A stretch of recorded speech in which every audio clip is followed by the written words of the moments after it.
क्या अविद्यानामन्तस्तिमिरामिहिरद्वीपनगिरे नमो अरहन्ताणं नमो सिद्धाणं नमो आयर्याणं नमो उवज्झायाणं नमो लोये सवसाहुणम् ऐसो पञ्चनमुक्तारो सर्वपावपणासनो मङ्गलाणं च सर्वेसिं परमं हवै मङ्गलम्।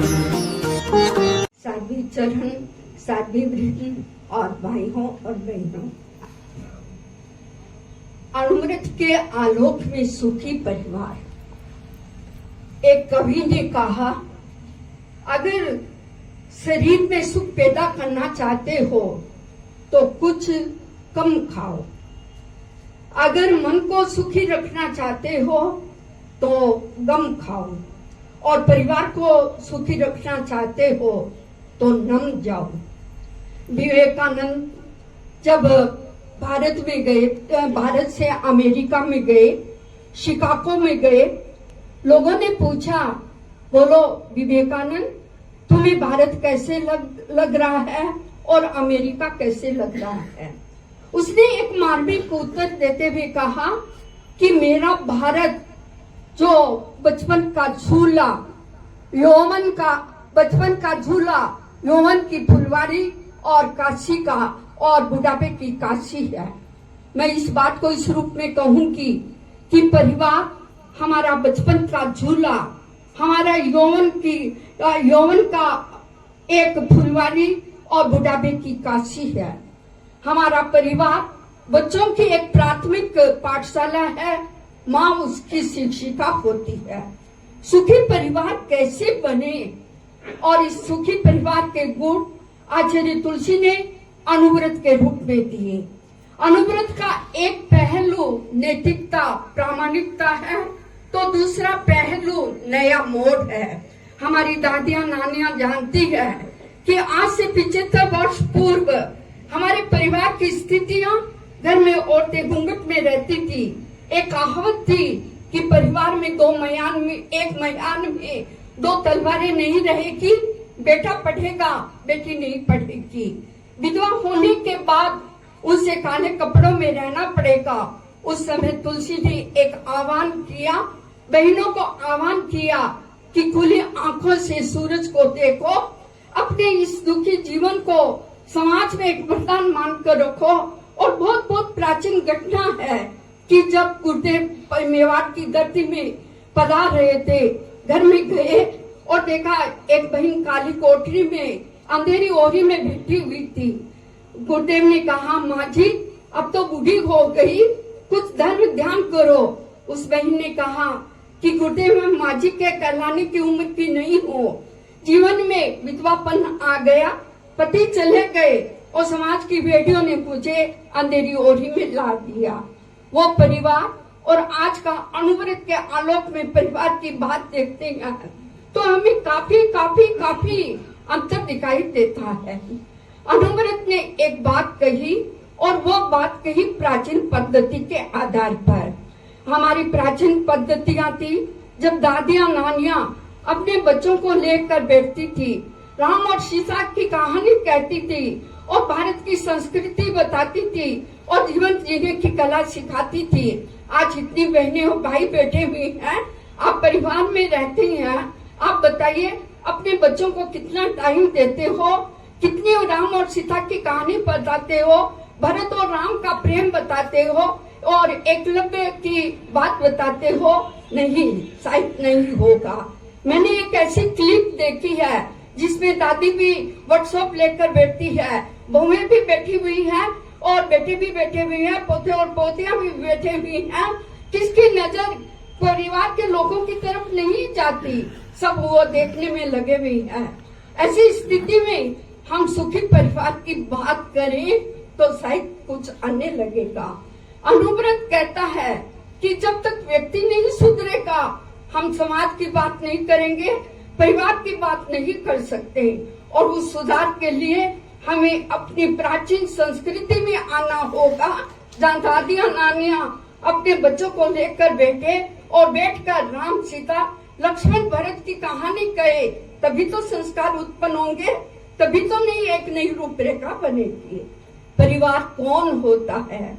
चूने और सीमेंट और ईंटों से मकान चाहे कितना बड़ा बना लो, लेकिन वो मकान ही कहलाएगा, परिवार नहीं कहलाएगा। परिवार वो होता है जहाँ एक के सुख में सब सुखी, एक के दुख में सब दुखी, जहाँ पर एक आय और व्यय का एक बराबर जोड़ा होता है। वो परिवार सुखी परिवार नहीं होता जिसमें आय की रेखा तो बड़ी हो और आय की रेखा छोटी हो और व्यय की रेखा बड़ी हो। एक बहुत छोटी सी मार्मिक कहानी है। पत्नी अपने पति को लेकर बाजार में गई। पति की स्थिति कुछ अच्छी नहीं थी। सामने देखा साड़ियों की दुकान है। उसने गीत गाया कि फॉल तो है पर साड़ी नहीं, बॉर्डर तो है पर साड़ी नहीं। पति ने देखा कि मेरी पत्नी साड़ी के लिए बात कर रही है। उसने भी गीत गाया कि पॉकेट तो है पर पॉकेट में रुपये नहीं। ये बात जहाँ होती है, आय की रेखा बड़ी हो, व्यय की रेखा कम हो, वो परिवार सुखी परिवार नहीं बन सकता। बुढ़े को क्यों जरूरत पड़ी? संयम का जीवन जीने की प्रेरणा क्यों देनी पड़ी? इसलिए ताकि हम सुख के धरातल पर एक अच्छा जीवन जी सके। परिवार कौन होता है? परिवार वो होता है जहाँ एक दूसरे के प्रति आदर के भाव होते हैं, हमारी संस्कृति के भाव होते हैं, हमारे एक रूप होते हैं। पंडित नेहरू की बात है, मोतीलाल को कहा गया कि आप अपने बेटे को पढ़ाने के लिए पेरिस क्यों भेजते हो? इतना पैसा तो आप बैंक में जमा करो, फिक्स डिपॉजिट बनाओ, बेटे का जीवन चला एक अच्छा बन जाएगा। उस समय मोतीलाल नेहरू ने कहा, मुझे पैसे वाला जवाहर नहीं चाहिए, मुझे तो अपने बाप के चरणों में बैठने वाला जवाहर चाहिए। एक ऐसी ही बात बनी। एक आदमी को पूछा कि बोलो तुम्हारा बेटा कितना बड़ा हो गया? तो उसने कहा मेरा बेटा इतना बड़ा हो गया। दोस्तों ने कहा कि व्यक्ति की तो हाइट ऐसे बढ़ती है, ऐसे नहीं।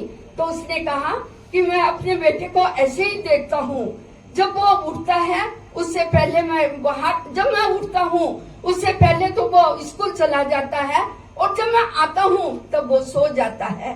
मैं बच्चे को ऐसे ही देखता हूँ, ऐसे नहीं देखता। जहाँ ऐसा रूप होगा क्या वो परिवार सुखी होगा? नहीं। आज देखते हैं घर की औरतों को टाइम नहीं और भाइयों को टाइम नहीं, वहाँ हमारे बच्चे कैसे आगे बढ़ेंगे? वो अपने परिवार अपने इतिहास को कैसे जानेंगे?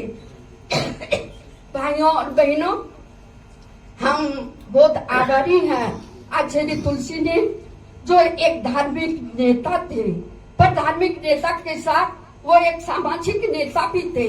सामाजिक नेता के साथ वो एक पारिवारिक सदस्य भी थे। तभी उन्होंने अनुव्रत की बात कही और उस अनुव्रत के आलोक में हमें एक सुखी जीवन जीने की प्रेरणा। रीढ़ मजबूत होगी तब ही हम संस्कारी बन पाएंगे। आज अनेक संगठन बन रहे हैं। कई बार व्यक्ति सोचता है मैं क्लब का मेंबर बनूं, मैं समाज का मेंबर बनूं। बंधुओं, वहाँ के मेंबर बनने से पहले अपने परिवार के मेंबर बने, अपने परिवार के साथ घुले, अपने परिवार के साथ आनंदमय जीवन को व्यतीत करने का प्रयास करेंगे, तभी आप समाज में अच्छा काम कर पाएंगे, तभी आप राष्ट्र में अच्छा काम कर पाएंगे, तभी आपका जीवन खुशहाल रह पाएंगे। तो आइए आज के इस कार्यक्रम को प्रारंभ करें। सुंदर वातावरण अनुव्रत समिति दिल्ली ने इस प्रोग्राम को रखा कि सब व्यक्ति जानते हैं कि आज हमारे परिवार की हालत क्या हो रही है, आज परिवार में क्या हो रहा है, कैसे चल रहा है। हम सब जानते हैं कि साधु संतों से जो प्रेरणा प्राप्त होती है और जो बात दिल के पास जाती है, तब व्यक्ति यही सोचता है कि सचमुच हम आए हैं खाली हाथ और जाना भी हमें खाली हाथ ही है, किंतु बंधुओं, इस जीवन के मूल्य को समझना है।